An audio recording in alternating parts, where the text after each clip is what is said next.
April 12 കൊഴുക്കട്ട ശനി അഥവാ ലാസറിന്റെ ശനി. കർത്താവ് 40 ദിവസം നോമ്പ് നോറ്റു വീടിയതുപോലെ പുരാതന ക്രൈസ്തവരും 40 ദിവസം നോമ്പ് നോറ്റു വീടുന്നു.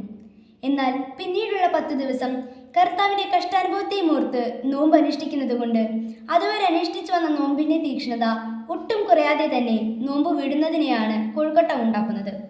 കൊഴു എന്നാൽ മഴു എന്നാണ് അർത്ഥം.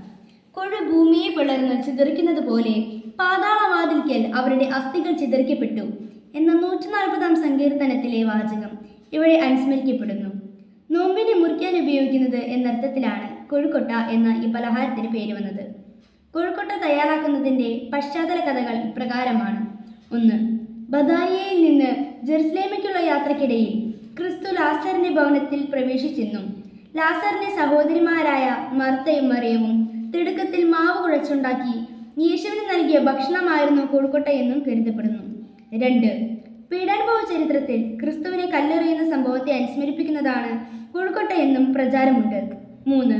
ക്രിസ്തുവിനെ തൈലാഭിഷേകം നടത്താൻ ഭക്തസ്ത്രീകൾ കരുതിവെച്ച സുഗന്ധദ്രവ്യങ്ങളടക്കം ചെയ്ത പാത്രത്തെ സൂചിപ്പിക്കുന്നതാണ് മധുരം അകത്ത് ചേർത്ത കൊഴുക്കൊട്ട എന്ന അഭിപ്രായവും ക്രൈസ്തവർക്കിടയിലുണ്ട്.